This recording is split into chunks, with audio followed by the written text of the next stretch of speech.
Hello guys, my name is Chef Sumit Pant and today I'm going to show you how to make handmade pasta. So today's class is going to be about handmade pasta, in which I would be showing you what is the technique to make the handmade pasta and how to use the pasta machine. Now what is very important about making pasta is the dough. Now the flour that we use to make pasta is durum wheat flour. What is the ratio of flour and eggs, and if you want to make a pasta dough using the whole eggs, so how do we go about it? So it's very simple. If you say pasta dough, it should have some polenta in it. So if I say you have to make a pasta dough of 100 grams, so 20 grams of polenta should be added to it and 80 grams should be your flour. So 20 and 80 is the ratio to make a pasta dough. 20 is polenta, 80 gram is flour. Now why do you need polenta? You need polenta because polenta will give you that feel when you eat the pasta. It will give you the texture in your handmade pasta. Now what are the important things to be considered when you're making handmade pasta is, first thing, the dough should not be very tight and it should not be very soft. It should be on the little bit towards the tighter side. And now the precaution that you have to take is, when you're making this dough, you take 20 grams of polenta, you take 80 grams of flour. Now you decide you want to make the pasta dough using the egg yolks or the entire egg. Authentically, we add only egg yolks. So in 100 grams, I'll say you will have to use between 2 to 4 eggs. Now, why I'm saying 2 to 4 egg yolks? Because that would also depend on the day you're making the pasta dough. Because like today, it's very humid. I'm already sweating in the kitchen.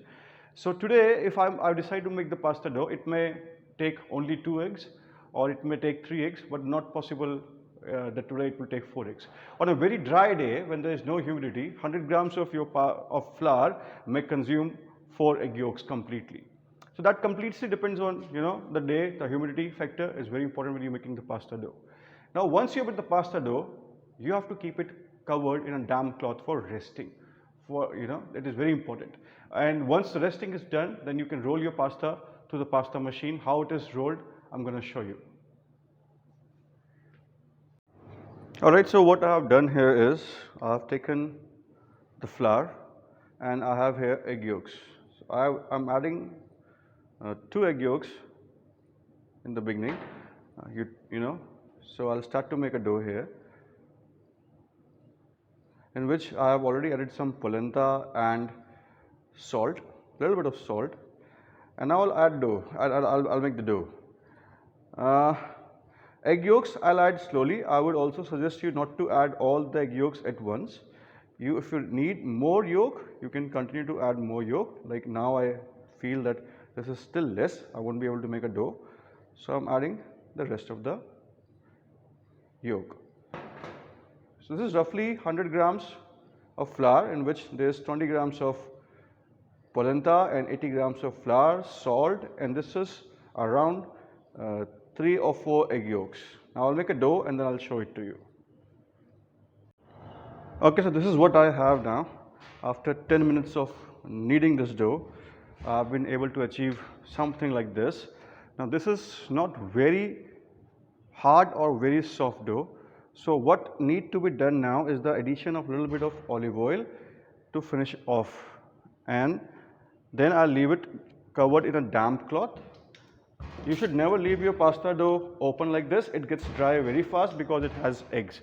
So I'm going to knead this a little bit more and then I'm going to cover it with a damp cloth.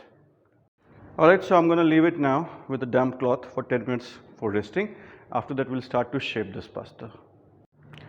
So what we have here is the pasta machine. Now I'll tell you a little bit about how we use this pasta machine. So here, I don't know if you can see in this video, we have numbers here. Alright, so the first thing that we need to do is we need to put the pasta dough here and then thinner it gradually. We don't just put it on 7 and then you put, see, numbers are 7, 6, 5, 4. The lesser the number, the thinner it would be. So we start from the maximum number, from the maximum thickness, then we reach towards the minimum thickness, okay, the thinnest side of the dough that we want, of the pasta sheets. So we can take out sheets from here, from which we can make lasagna, from which we can make ravioli, pappardelle, spaghetti, fettuccine, and from here we have some cutters which are specifically designed for spaghetti. If I'll take it a little thick, if I'll take it more thin, it will be angel hair pasta. Here it is for fettuccine, these cuts. So now I'm going to put the pasta dough and I'm going to show you the process. You see it comes out smooth from the other side. So I'll keep on rotating it. Don't immediately change the number because this will strengthen your pasta dough.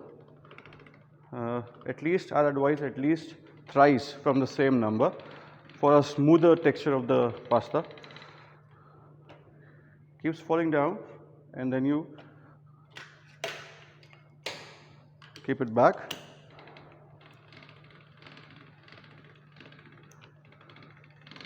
And now, which is also important, is the addition of flour. You have to be quick in this process because, like I have told you before also, this dough is made up of yolk, so it's going to get dry super fast. Now I'm going to change the number. It was on 7. I reduced the number to 6. I'll take this out again. Don't worry about the excess flour. It goes away once you blanch the pasta. You can see it is getting, smoother and smoother. The sheet is getting more smoother, and it is also getting thick at the same time. Oh, sorry, thin at the same time. So I'm going to roll it down to number 3 for fettuccine. Then I'll show it to you. So this is what I have after rolling it to number 4. I have changed the number 3 now because I want the thickness of fettuccine to be a little, on the thinner side. And now I'm going to roll this down one last time from number 3, and then I'll start showing you the shapes of fettuccine pasta. See, you can see the sheet has become very smooth now. So this is what happens when you're doing the rolling. It makes the sheet very smooth. This was my last rolling on number 3, and the sheet has become more thicker now. I'll show you. Now this is ready to go for number 3 to become fettuccine. Alright, so I'm going to show you how we take out fettuccine. The fettuccine, if we translate into English, means shoelace. The Oxford shoelace that you used to have in your school days.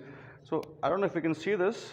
This cutter has started doing his work, and we are getting fettuccine from here.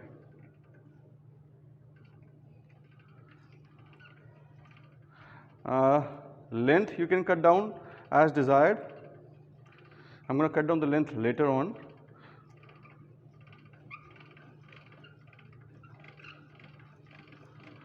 Alright, so we have our first shape, which is fettuccine.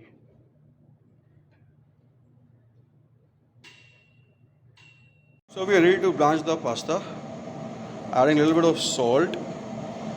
Once it comes to a boil, I'm going to add the pasta in it.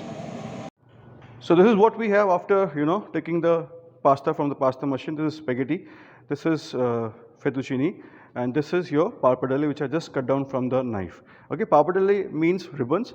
Fettuccine, if you translate it into English, it means shoelace. If you remember, this looks like shoelace. And this is your spaghetti. Now, what care and precaution you have to take when you're boiling handmade pasta? Now, the water has boiled once. I'm going to put the pasta in this water, and when you compare this with the packet-made pasta, we keep it continuously on a very boiling temperature, right? Here the water is not boiling, it is simmering. This is one of the difference that you have to make sure when you're doing a handmade pasta, when you're actually boiling a handmade pasta. Once the handmade pasta is boiled, it starts to float. Now I will advise not to take it out immediately because it has a lot of eggs, so that it takes a little time for the eggs to, for the smell of the eggs to go away. I'll also ask you to rotate the pasta a little bit so it cooks evenly.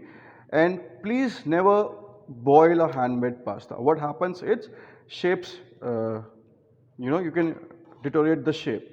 Now you can see it has already come on top. Does not take a long time for blanching of a handmade pasta, but still I'll ask you to leave it like this for 2 to 3 minutes. Once it is done, you will take it out. And a myth that a lot of people do is adding oil. We never add oil in a boiled pasta. Okay, this is done in colleges or schools, just to kill time.